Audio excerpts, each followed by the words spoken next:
All waves transfer energy without transferring matter.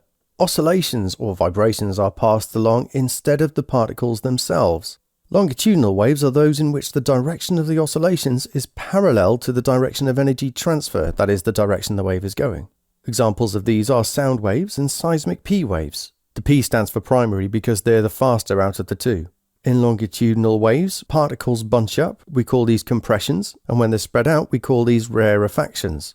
Transverse waves, on the other hand, are those in which the direction of oscillations is perpendicular to the direction of energy transfer. In other words, they wiggle side to side or up and down. Examples of these are waves on the surface of water, seismic S waves, secondary, they're slower than P waves, and light, and also every other electromagnetic wave too. We can represent any wave, even longitudinal waves, like this. We call this a waveform. The y-axis is displacement, basically just how far the particles have oscillated from their original position. We call that equilibrium. And the x-axis can either be distance or time. The peak of a wave is called the amplitude. That's the maximum displacement from equilibrium, the zero line. If it's distance on the x-axis, one complete wave here gives you the wavelength. We give this the symbol lambda, but it's measured in meters.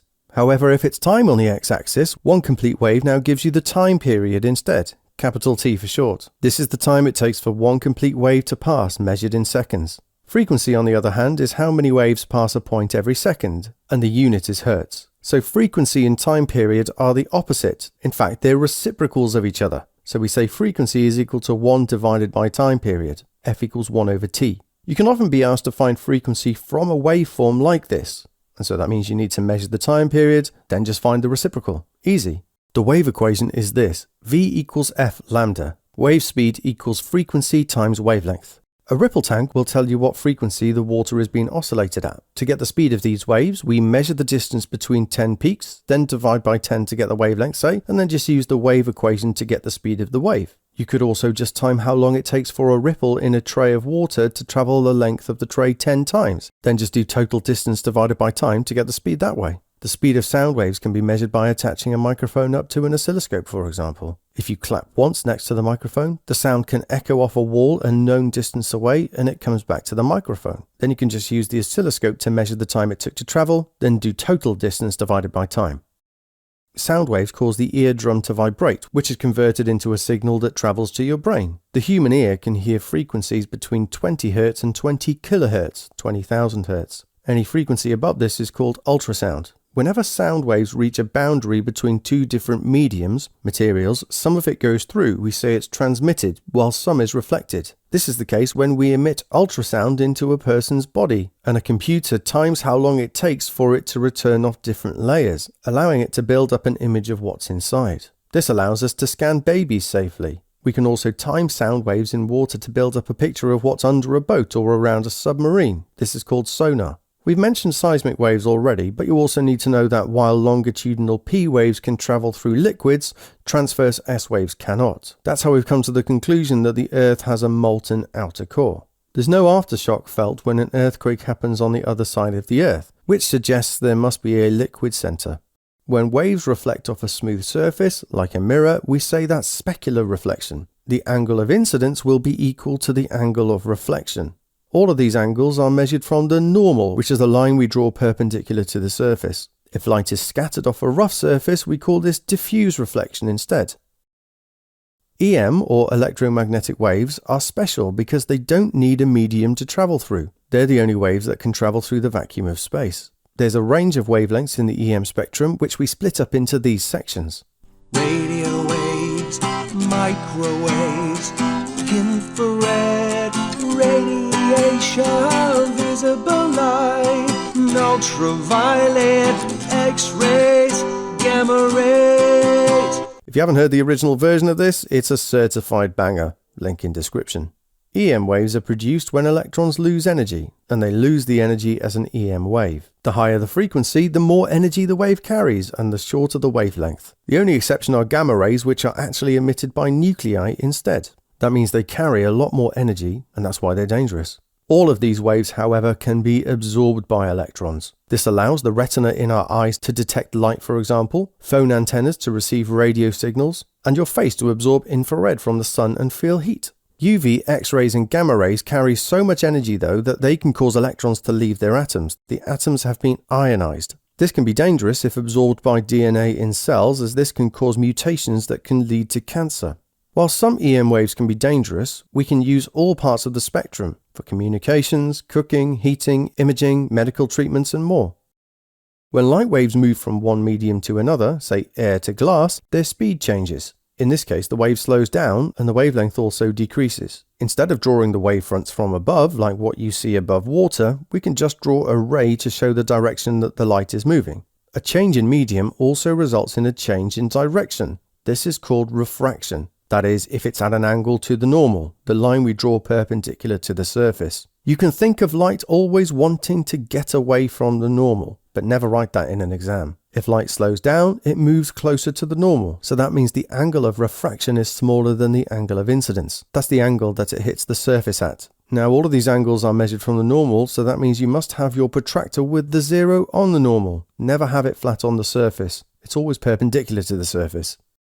Let's look at a ray that's coming out of a glass block and into air. Now, if we keep increasing this angle of incidence, eventually we'll end up with an angle of refraction of 90 degrees. It's almost like the light ray is going along the boundary, along the surface. It's not quite true, but it's helpful to think about it like that. The angle of incidence is now equal to what we call the critical angle, and that's going to be different for every medium. If we make the angle of incidence even bigger than the critical angle, that means that no light is going to be refracted out of the block, and instead all light is reflected back inside. By the way, we always get some reflection, but now we have total internal reflection. Incidentally, this is how optic fibers or fiber optics work. The basic premise is that we have a very thin but still solid glass fiber. We send light down it, and because when the light reaches the surface, the angle of incidence is greater than the critical angle, the light isn't refracted out. It's totally internally reflected, TIR'd, and it bounces along the optic fiber, no mirrors needed. This allows us to send a huge amount of data very quickly. Lenses, oh boy, pretty tricky stuff here. Lenses are curved blocks of glass, also you have them in your eyes, don't you? They use refraction to make rays of light converge, meet, or diverge, spread out. A convex lens can make rays converge. This is the symbol that we use to represent it. If rays enter parallel to what we call the principal axis, for example, the light from an object very far away, the lens will make the rays converge at this point here. This is called the principal focus. The distance from the center of the lens to this is called the focal length. This doesn't change for a lens, and we can draw it on both sides, and you'll see why in a bit. However, light doesn't usually come from objects infinitely far away, but from objects a little bit closer. The object could be anything, but we often represent it with just an arrow. A convex lens can then project an image using the light that comes from the object. But for our diagram, we only need to consider the light coming from the top of the object. And we can do that by drawing two rays. One always goes straight through the center of the lens, and one goes into the lens parallel to the principal axis, then through the principal focus. Where these two rays meet is where the image is formed. That's where you want your screen or retina or camera sensor to be in order to get a clear image formed. You'll also notice that the image is smaller than the object, so we say it's diminished. It's also upside down, so we say it's inverted.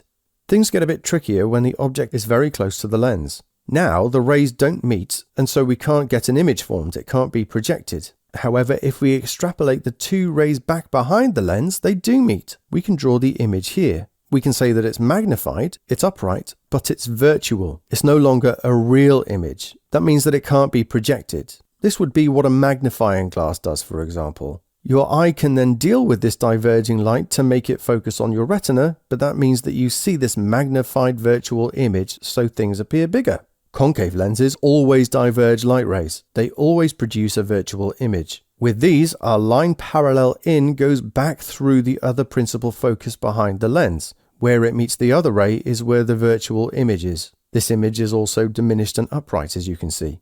The magnification of a lens is just the ratio of image height to object height. A magnification greater than 1 means the image is bigger than the object. Less than 1, it's diminished. It's smaller than the object.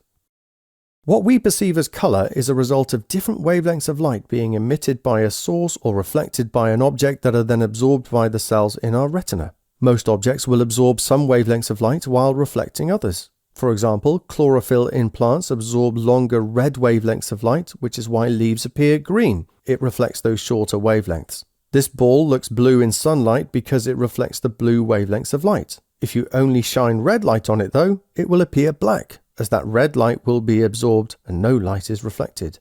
A blackbody is a theoretical object that perfectly absorbs and emits all wavelengths of radiation. While there's no such exact thing in reality, it's still a useful concept that we can apply to some objects, like stars in particular. If a body or object absorbs radiation at a greater rate than it's emitting it, its temperature will increase. But if the temperature increases, that also means it will start emitting radiation at a greater rate too.